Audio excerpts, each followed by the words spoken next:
네, 5월 28일 북한 뉴스 브리핑 시작하겠습니다. 5월 들어 중국을 오가는 북한 선박들의 해상 활동이 2배가량 증가했다고 합니다. 27일 미국의 소리 방송이 보도했는데요. 지난 1일부터 25일까지 최소 25척의 선박 활동이 확인됐습니다. 이 중에는 유조선도 포함되어 있다죠? 예, 그 마린 트래픽이라는 홈페이지를 보면 네. 이런 것들이 좀 확인이 됩니다. AIS 그러니까 자동 그 선박 식별 프로그램 네. 작동시키면서 바다를 오가는 북한 선박이 최소한 25척이었다. 5월 1일부터 25일 사이에 네. 25척의 북한 선박이 확인됐다는 기사인데요. 네네. 지난 3월 통계랑 비교를 해보면 당시에는 한 13척 정도가 네. 확인이 됐습니다. 그러니까 2배 정도 넘는 네네. 것이죠. 그렇죠. 북한 선박들 이름이 대강 이렇네요. 남대천, 화송, 통명구, 해령 뭐 이런 배들이 주로 그 산동성과 북한 남포항 사이에서 움직임이 있었다고 합니다. 네, 이런 선박들은 뭐 도대체 뭘 싣고 다녔을까요? 예, 일단 그 유엔 안보리 대북제재위원회 전문가 패널 보고서를 보면 네. 북한 선박이 이 해역 부근에서 불법 환적 그러니까 선박에서 선박으로 옮겨 실는 그런 방식으로 석탄을 밀수출하고 또 정제유를 밀수입한다 이렇게 추정을 하고 있습니다. 네네. 그래서 이제 이번 기사를 보면 북한 유조선들도 눈에 많이 띄는데요. 네네. 그 이름을 보니까 뭐 유정 2, 네. 숫자 2입니다. 부령, 금야, 예성강 1, 백마, 용림 이런 최소 6척이 5월 들어서 중국 서쪽과 대한해협 일대에서 활발히 움직였다고 하네요. 네네. 북한 선박이 바다에 싣고 나오는 것은 딱 정해져 있습니다. 네. 그러니까 뭐 석탄, 네. 철 아니면 이제 정제유 이런 건데요. 정제유는 이제 실어 가는 거죠. 네. 그 북한 유조선 유정이 이거는 네. 그 지난 22일 그 철을 운반하다가 일본 해상 쪽에서 그 침몰했던 배 있잖아요. 네네. 정몽호. 네, 여기 선원 21명을 뭐 바로 구조했다고 뉴스에 또 소개가 되고 있었는데요. 네. 그만큼 뭐 자주 다니는 모양이에요. 아, 늘 그럼. 바다에 떠 있는 식으로. 그래서 오늘 뉴스에 나온 그 5월 네. 25척 이 선박들은 그 선박 자동 식별 장치를 켠 배들만 집계를 한 겁니다. 그것만 웹사이트에 뜨니까요. 네네. 그래서 만약에 뭐 식별 장치를 좀 끄고 다니거나 뭐 그러면은 집계가 안 될 수 있기 때문에 네. 이 기사에서는 최소 25척 이렇게 단서를 달았네요. 네, 이렇게 유조선들이 많다라고 보면 좀 북한의 내부 에너지 상황이 좀 궁금한데 최근에는 좀 어떨까요? 지금 국제 원자재 가격이 사실 다 오르고 있어요. 그렇죠, 다 올랐죠. 예. 그리고 중국 같은 경우에는 이제 코로나 문제가 완전히 회복이 돼서 네. 생산이 이제 100% 이상 복원이 됐기 때문에 아무래도 이제 내수에서도 그 에너지 수요가 많겠죠. 네네. 또 북한 자체도 그 내부의 에너지 수요가 증가할 것으로 추정이 됩니다. 그러니까 정리를 해드리면 국제시장에서 최근의 원유 가격 변동이 아주 컸다. 네. 다만 이제 북한은 연간 정제유 수입이 50만 배럴로 제한을 받고 있죠. 그렇죠. 대북 제재로 인해서.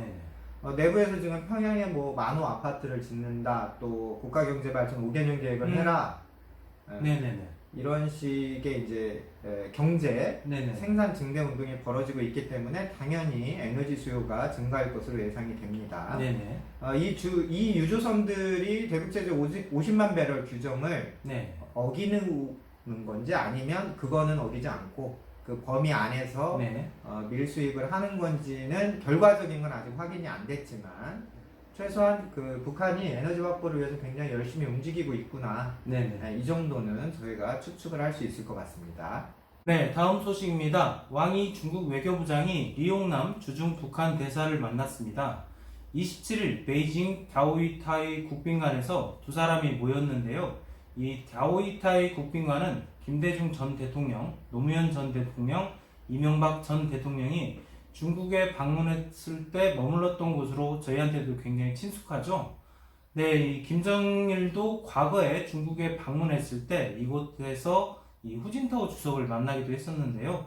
이 중국과 북한의 외교관이 공개적으로 회동을 한 것은 이 한미 정상회담을 염두에 둔 게 아니냐, 뭐 이런 분석이 좀 있어요. 예, 그렇게 딱 보이죠. 네. 왕이 중국 외교부장, 우리말로 말하면 외교부 장관인데요. 중국 공산당에서는 당 중앙위원입니다. 문재인 정부 들어서 이제 한국에 올 때마다 거의 네. 정상급 대우를 받았는데요. 근데 어쨌든 보란 듯이 이제 북한 대사를 그 국빈들 맞이하는 장소에 불렀네요. 네. 리용남 대사 지난 2월 임명되어서 이제 현재 부임을 했습니다. 네. 그래서 이 리용남 대사가 공개적인 자리에서 왕부장을 만난 것은 이번이 처음이라고 하네요. 처음이에요. 예, 자기들끼리 만나는 건 뭐 저희도 알 수가 없으니까. 네. 그래서 이제 중국과 북한 네. 이 국가 간의 좀 파워도 차이가 나지만 네. 사실 두 사람의 국내 정치에서 서열 차이도 많이 나거든요. 그렇죠. 그런데 두 사람이 이렇게 공개 장소에서 모인 걸로 봐서 네. 또 이게 이제 한미 정상회담을 염두에 둔 대응 행동 아니냐 이렇게 해석이 되는 겁니다. 언론 보도 사진을 보니까 두 사람이 마스크도 끼지 않았고요. 또 팔짱 이렇게 크로스 해가지고 네. 혈맹 뭐 이런 기념사진을 찍었다고 하네요. 네, 이 두 사람이 언론들 앞에서 어떤 말을 했을지 좀 궁금한데요.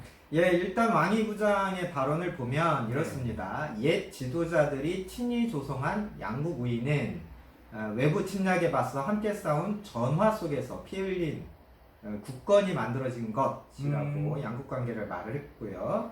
그래서 앞날에 대해서는 이 중국과 북한은 산과 강을 맞댄 좋은 이웃으로서 양국의 전통 우위는 소중하고 고배와 같은 공통의 재산, 좋은 말로 네네. 잔뜩 설명을 했습니다. 그러니까 내용을 보면 한국 전쟁에서 미국과 함께 싸운 혈맹이다. 네네. 네, 이런 의미고요. 중국은 한국 전쟁을 한미 원조 전쟁 이렇게 네. 형식화 한미 하고 원조 있죠. 전쟁. 네. 예. 이용남 대사는 이렇게 말했네요. 양국 지도자들의 보살핌 속에서 조중 우호 관계는 새로운 단계에 도달했다. 이러한 때에 주중대사로 부임해 일할 수 있게 돼 무한한 영광과 기쁨을 누린다. 이 와중에도 또 양국 지도자들의 보살핌 이런 네. 굽신굽신 모두가 나왔어요. 문재인 대통령이 바이든 대통령과 정상회담에서 사실 중국이 거슬려야 할 내용들을 대거 수용하지 않았습니까? 그렇죠. 그래서 앞으로 이제 중국이 어떤 식으로 어떤 수준의 목리를 부릴까 이게 관심이 쏠리고 있는데요. 이 사진을 보니까 네. 야 중국이 그냥 넘어가지는 않는구나 이런 걸 네네. 느꼈습니다.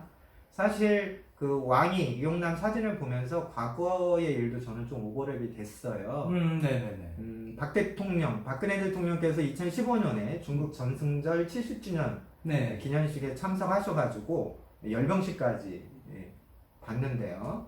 당시에 북한 대표로 북한설 2위 최룡해가 네. 갔었습니다. 그렇죠. 그런데 이제 그 열병식 주석단 사진을 보면 네. 이제 뭐 후주석, 네. 그 다음에 이제 푸틴 대통령, 그리고 박 대통령, 그리고 잘 기억이 안 나는데 네네. 그리고 이제 반기문 당시 유엔 사무총장도 계셨고 이쪽 제일 끝에 최룡해가 포진해 있어서 네네. 사실 메인 사진에는 최룡해가 잘 나오지도 않았어요.